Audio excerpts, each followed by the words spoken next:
네, 오밤중의 뉴스 함께하고 계신 지금 시각이 12시 24분 지나고 있습니다. 자, 이제 세 번째 주제로 넘어가 보겠습니다. 세 번째 주제는요, 제가 방송 들어오기 직전에 이 주제로 말씀을 드려야겠다라고 생각을 해서 준비한 주제입니다. 참 제가 오늘 되게 좀 황당했었어요. 원래는 제가 오늘 병립형 혹은 뭐 연동형 이 얘기를 좀 하려고 했었어요. 근데 그래서 어떤 말씀을 드리면 좋을까라고 이렇게 좀 짜고 있었는데 짜다가 새로 막 들어온 뉴스를 하나 봤습니다. 윤석열이 대법관 후보 2명을 새로 지명을 했다고 그랬죠. 이번에 안철상 대법관하고요, 민유숙 대법관 이 두 사람이 퇴임을 합니다. 그 후임자를 정해야 되는데, 그러니까 2명의 대법관이 추가로 지명이 돼야 되는 거죠. 2명의 대법관 후보 중에 한 사람이 유독 제 눈에 띄었습니다. 아니, 이 사람이 대법관이 된다고? 이거 완전히 윤석열식 보훈 인사인가 보네. 야, 윤석열 지편 좀 들어줬다고 이렇게 보훈 인사를 하는구나. 야, 해도 너무한다. 이게 너무한 거 아닌가? 라는 생각이 딱 드는 사람이 있었습니다. 누구였냐고요? 바로 이 사람입니다. 정경심 교수를 감옥에 보낸 바로 그 판사입니다.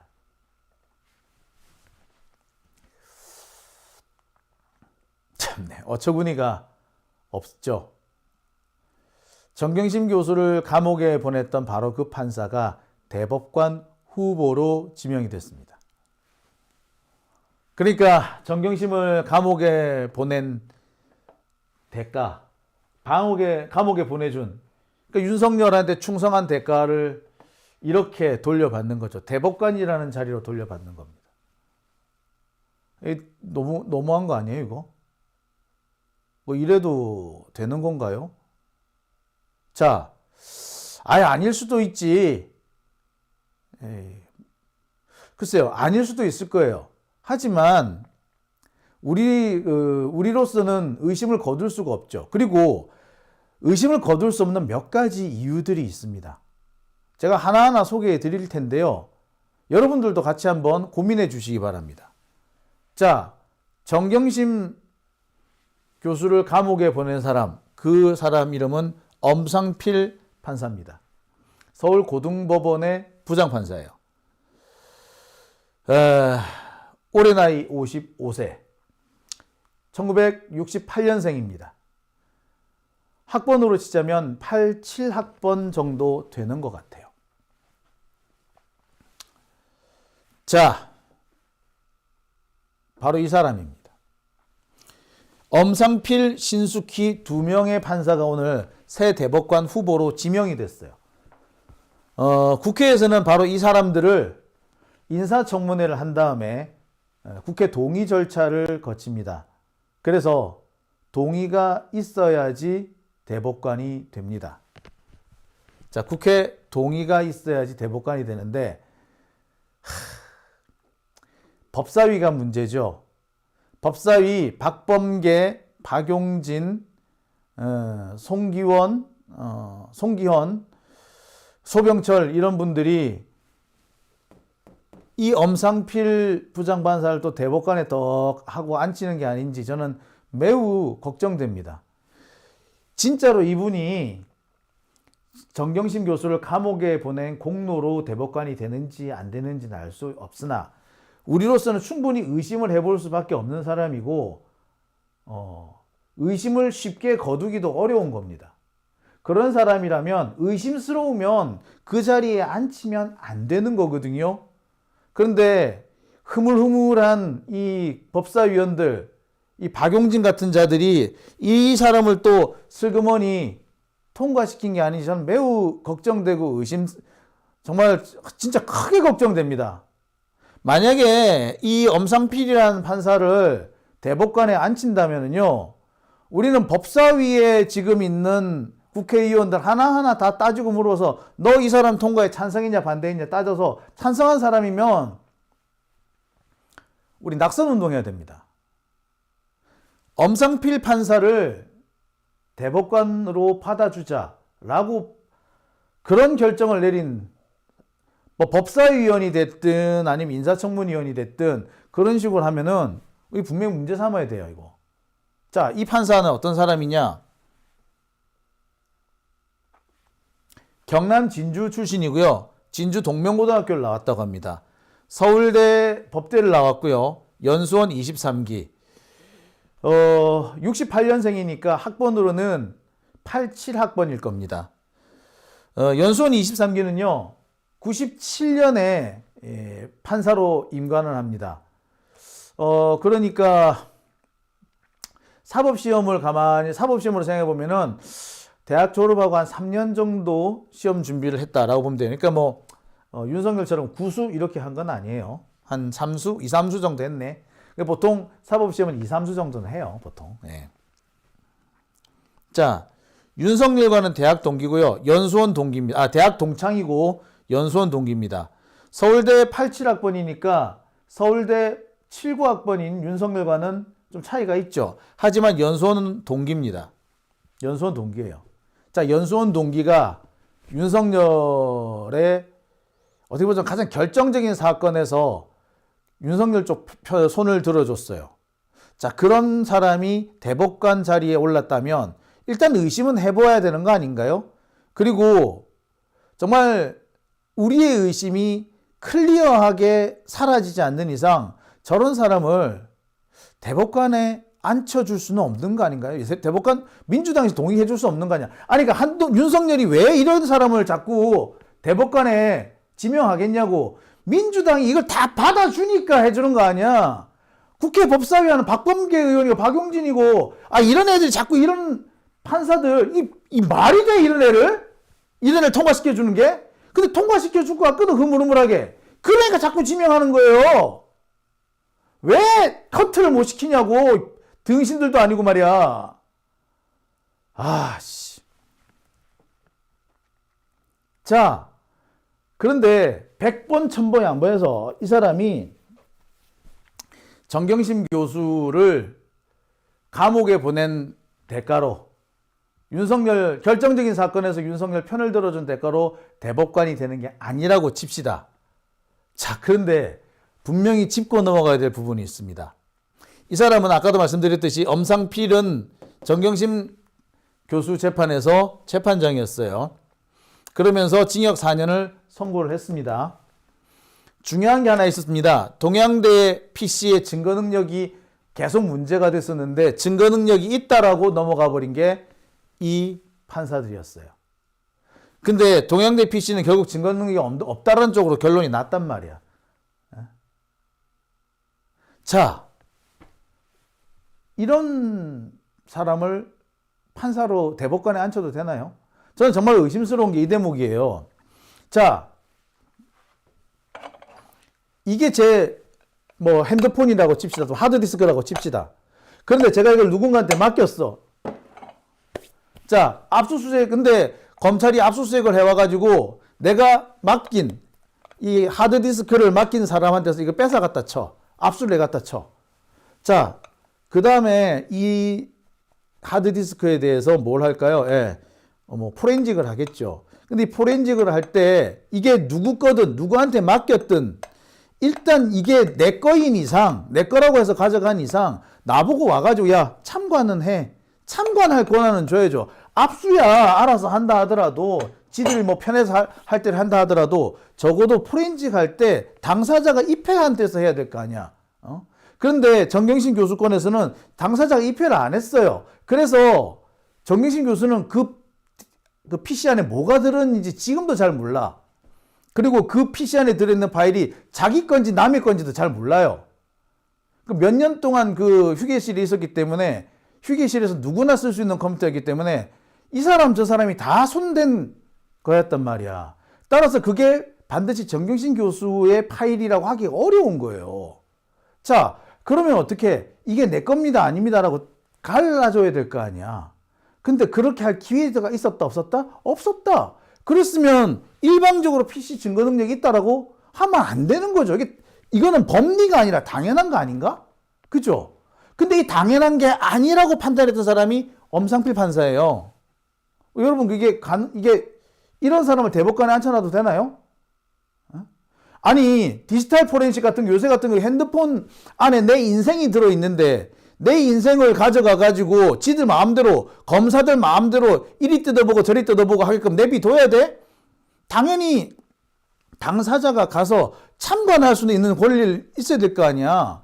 한동훈이는 말이야, 비번도 안 까는 판에 참관도 안 시켜줬으면 그게 어떻게 증거 능력이 있냐고. 그잖아요. 그죠? 자, 그런데 증거 능력이 있다고 한 사람이 이 재판부예요. 이런 사람이 대법관으로 자격이 있을까요? 저는 상당히 의심스럽네요. 또 있습니다. 자, 백보 천보 양보해서 그래, 정경심 그래 유죄 할 수 있다 쳐. 그러면 이거는 뭘까요? 보세요. 악령을 쫓겠다. 안수기도 중에 폭행치사를 안수기도 중에 폭행치사 목사. 그러니까 뭐냐면 군생활 때문에, 군생활을 하는 도중에 너무 스트레스를 받은 애가 있었던 거야. 현역 군인인데 너무너무 힘들어. 그래서 아마 정신병 비슷하게 걸렸던 모양이에요. 그러니까 목사가, 야, 나한테 안수기도 받으면 너 귀신 들려서 그래. 나한테 안수기도 받아. 이렇게 해서 간 거야. 근데 그 안수기도 도중에 십자가로 애를 좁혀버렸네. 좁혔는데 너무 세게 팬 거야. 맞던 군인이 죽어버렸어요. 폭행치사. 안수기도 중에 폭행치사가 된 거야. 악령을 쫓는다. 귀신 쫓는다. 자, 그 목사한테 징역 몇 년 나왔다고? 징역 4년 나왔어. 징역 4년. 사람을 죽였는데 징역 4년. 사람 목숨하고 표창장하고 값이 같아. 우와. 여러분 어떻게 생각하십니까? 이거 맞나요? 사람 목숨하고 표창장하고 무게가 같아? 자, 또 있습니다. 빵 나눠주던 장애인 폭행에 숨지게 한 60대 2심에서 징역 3년 6개월. 사람을 때려 죽였대. 3년 6개월이야. 근데 이거는 표창장보다 더 가볍네. 사람이 죽었는데. 자, 이게 어떻게 되냐면요.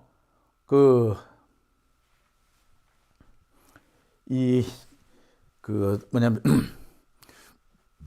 역전 같은 데서 노숙자들한테 먹을 걸 나눠주던 장애인이 있었답니다. 자기도 몸이 불편하고 살기 어려운 사람인데 그래도 자기보다 더 어려운 사람을 돕겠다고 이렇게 먹을 걸, 이렇게 빵 같은 걸 나눠줬대. 그런데 노숙자 하나가 자기한테 빵 나눠주는 사람한테 괜히 승질을 부린 거야. 그러면서 나눠주는 빵을 바닥에 집어 던지면서, 에이 새끼야, 내가 이런 걸 먹으라고, 이게 먹으라고 주는 거야! 하고 하면서 그 사람을 두들겨 팬 거야. 좋은 일 한 사람을 두들겨 팼어. 그리고 그 사람이 죽어버렸네, 맞은 사람이. 근데 죽은 사람은 봉사자고 장애인이었고요. 두들겨 팬 사람은 멀쩡한 사람이었는데, 사지죽신은 멀쩡한 사람이었는데 뭐 정신은 조금 뭐 안 좋았나 보죠. 자, 그런 사람인데 두들겨 패서 죽여버렸다고. 이게 사람이야?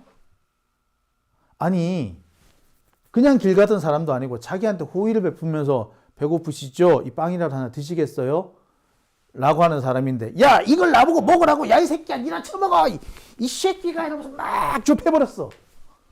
그래가지고 맞던 사람이 좁히는 걸로 끝난 게 아니라 맞은 사람이 죽어버렸다고.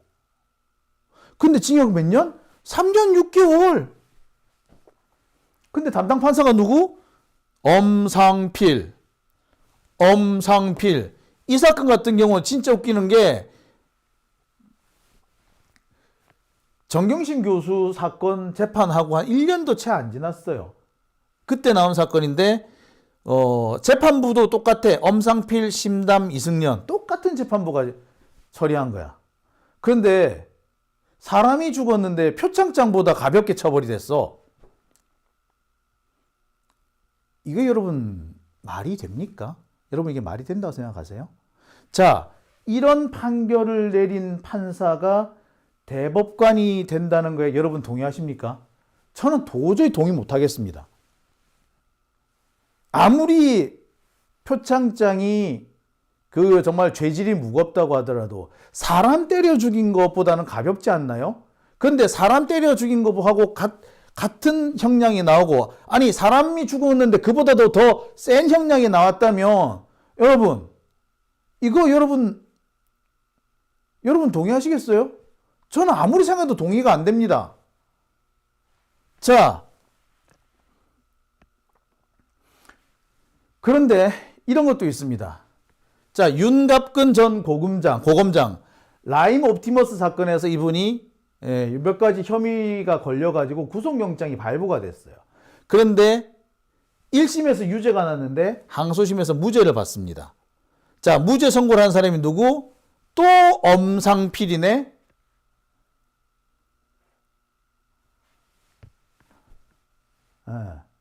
야, 여기는 또 무죄가 나오네. 검사는 무죄네, 여기도. 자, 또 하나 볼까요? 이 사건은 중국 깡통어음 사건이 있습니다. 중국의 중국의 어떤 공공기관이 하나 있어요.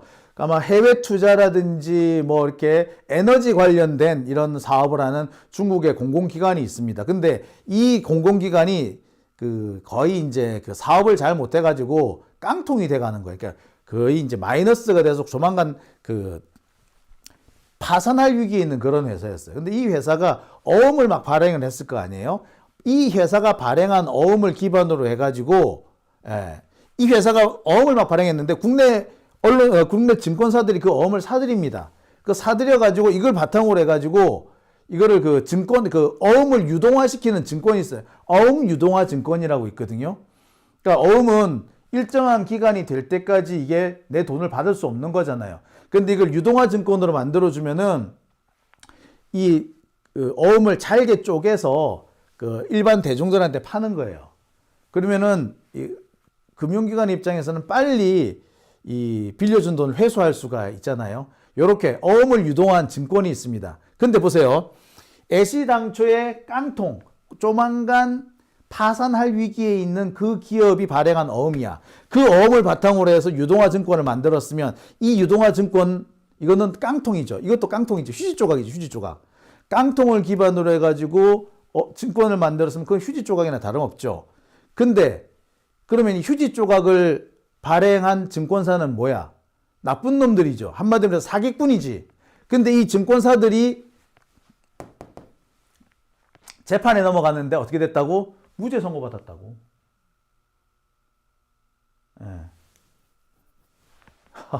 자, 이 무죄 선고를 누가 했다고? 아이고, 어디 갔어? 예.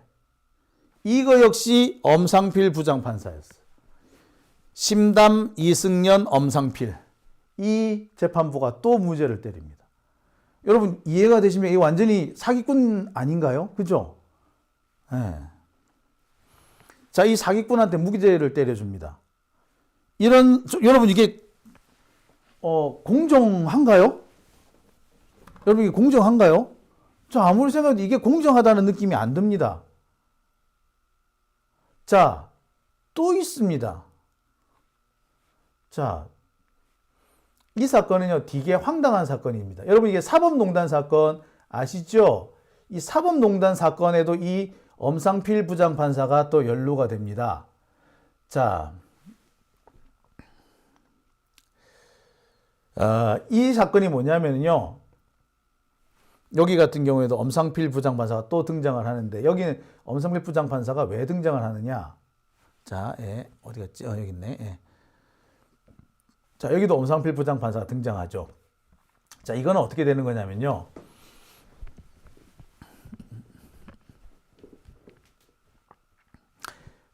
이게 뭐냐면,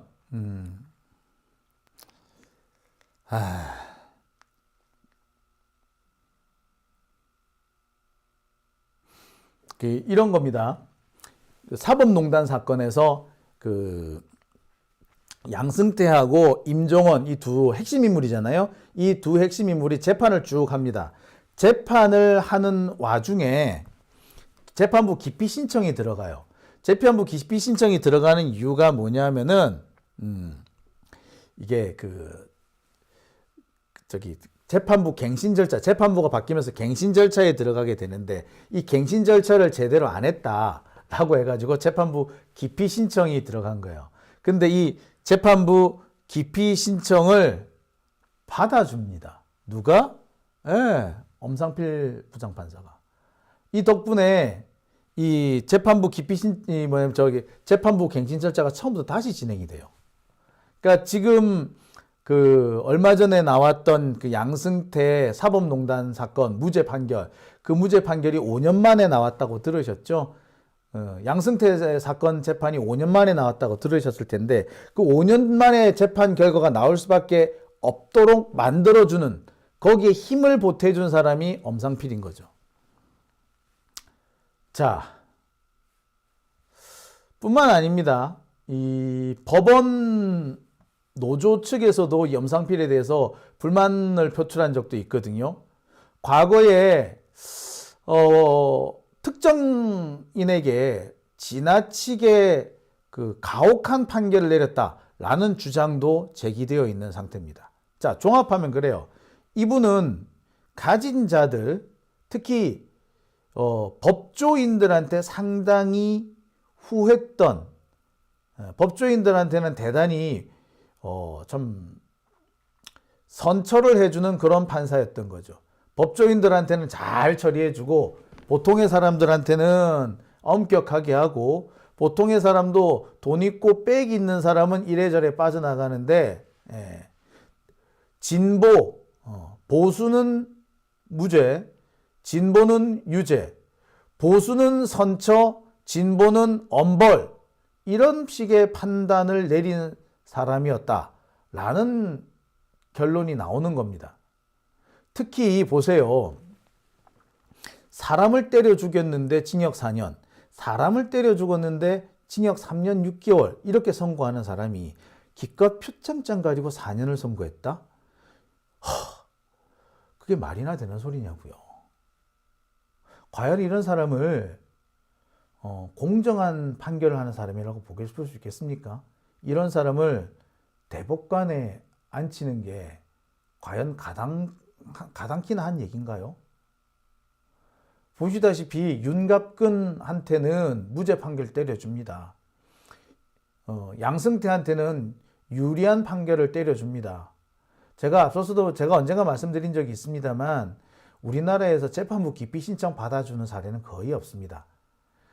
일단 받아주지 않고 결과적으로 기피 신청이 받아들여진 것과 다름없도록 효과를 내는 그런 경우는 있을지언정 기피 신청 받아주는 경우는 극히 드뭅니다. 근데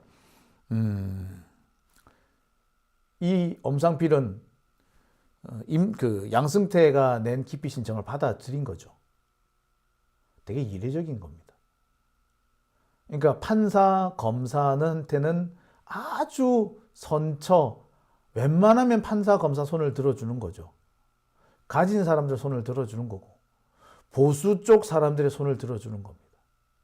못 가진 자거나 가졌더라고 해도 진보 쪽이거나 이러면 가차 없는 거예요. 이런 사람이 대법관이 되도록 내버려 둬야 되겠습니까? 저는 그건 아니라고 봐요.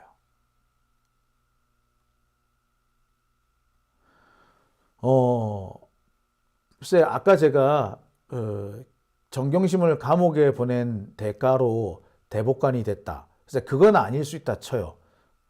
하지만 이 양반 판결 내용을 가만히 보면 공정하다고 보기는 어렵지 않나요? 아니, 공정이고 나발이고 다 떠나서 대법관이 될 자격은 없는 거 아닐까요?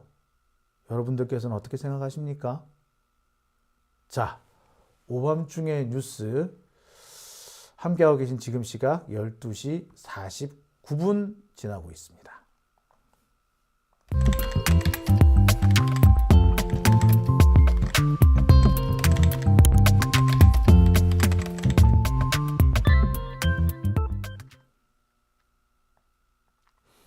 네, 오밤중의 뉴스 함께하고 계십니다. 자, 반야님께서는 적폐네! 라고 하셨고요. 사문난정님께서는 권한을 뺏어야 한다라고 말씀을 해주셨습니다. 아휴, 그래, 권한을 확 뺏어볼 수 있으면 얼마나 좋을까요? 자, 오밤중의 뉴스 함께하고 계십니다. 자, 여의주님께서는 정 교수님 열받겠다고 하셨어요. 아, 참, 그렇죠. 네. 자, 오밤중의 뉴스. 자, 오늘은 제가 여기까지만 해야 될 것 같습니다. 오늘 후원해주신 분들 좀 소개를 해드릴까요? 아이고, 또 후원해주신 분들 다 오늘 또 소개를 못 드리겠네요. 이게 또, 아이고, 참, 이게 또, 오늘 슈퍼챗 많이 보내주셨는데, 예, 앞서서 소개해드린 분 말고 제가 오늘 소개해드리지 못한 분들은요, 제가 내일 다시 시간 내서 꼭 전해드리도록 하겠습니다. 자, 오밤중의 뉴스. 오늘은 제가 여기까지만 하겠습니다. 저는 내일 저녁 때 또 여러분들 다시 찾아뵙겠습니다. 자, 오늘 기분 좋은 방송이었습니다. 여러분들의 축하도 많이 받았고요. 응원도 많이 받았습니다. 여러분들께서 저 응원해 주시는 만큼 또 힘을 내도록 하겠습니다. 고비고비 지칠 때도 있고요.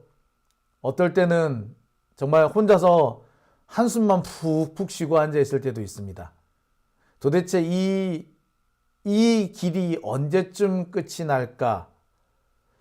혼자서 한숨 쉬기도 하고 막막하게 하늘 쳐다보기도 했습니다. 근데 참고 견디고 계속 싸워 나가다 보니 오늘과 같은 날을 맞게 되는군요. 여러분들께서 도와주신 덕입니다. 함께 해주신 덕이라고 생각합니다. 그만큼 열심히 계속 싸워나가겠습니다. 자, 오밤중의 뉴스 오늘은 제가 여기까지 하겠습니다. 가시기 전에 좋아요 꼭 눌러주고 가십시오. 자, 저는 내일 이 시간에 여러분 또 찾아뵙겠습니다. 여러분 함께 해주셔서 감사합니다. 여러분 편안한 밤 되십시오.